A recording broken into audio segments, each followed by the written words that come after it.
പിന്നെ നമ്മളെ മറ്റേ പഞ്ചേരി ചരണിയിൽ മന്ത്രവാദ ചികിത്സ കൊണ്ട് ഒരാൾ മരിച്ചു എന്നും പറഞ്ഞുകൊണ്ട് ഒരു വിവാദം ഉണ്ടായിരുന്നു. കേരളയിലുള്ള ഒരു സഹോദരന്, കരുവാരക്കുണ്ട് അവിടെ ഉള്ള ഒരു വിസ്ഡം വിഭാഗമാണ് ആ ഫാമിലി.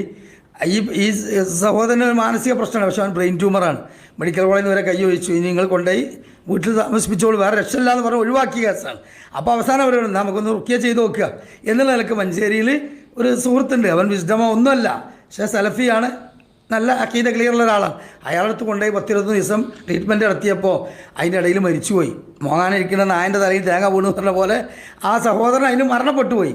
അതിനു മുമ്പ് അവിടെ വന്ന ഈ രോഗിയുടെ ഒരു സുഹൃത്ത്, ഒരു വയനാട്ടുകാരൻ, ഏതോ ഒരു മർക്കസ് ദാവക്കാരൻ അധ്യാപകൻ, ഓൻ എന്തൊക്കെയോ ചോദിച്ചു. ഇവൻ ഹാലില്ലാത്ത സമയത്ത് എന്തൊക്കെയോ പറഞ്ഞു. എന്നെ അവിടെ അടിക്കലാണ്, മർദ്ദിക്കലാണ്, എൻ്റെ തലയിൽ ഭദ്രകാളിണ്ടെന്ന് പറഞ്ഞു, അങ്ങനെ ഇവിടെ നിന്നൊന്ന് രക്ഷപ്പെടുത്തി തരണം, ഇതെന്ത് മുജാഹിദീങ്ങളാണ് ഇവരെന്താണ് ജിന്നുകൊണ്ട് എന്നൊക്കെ പറയാം. ആ രൂപത്തിൽ അത് വലിയ വിഷയമായി എടുത്ത് ഇയാൾ മരണപ്പെട്ടപ്പോൾ എന്ത് ചെയ്തു, വിസ്ഡം വിഭാഗത്തിനെതിരെ ശക്തമായിട്ട് കേന്നന്മാരും മറ്റുള്ളവർക്കെതിരെ മുതലാക്കി. അത് വലിയ വിഷയമായി എടുത്ത് ഇയാൾ മരണപ്പെട്ടപ്പോൾ എന്ത് ചെയ്തു, വിസ്ഡം വിഭാഗത്തിനെതിരെ ശക്തമായിട്ട് കേന്നന്മാരും മറ്റുള്ളവർക്കെതിരെ മുതലാക്കി. വിസ്ഡം വിഭാഗത്തിനെതിരെ ശക്തമായിട്ട് കേന്നന്മാരും മറ്റുള്ളവർക്കെതിരെ മുതലാക്കി.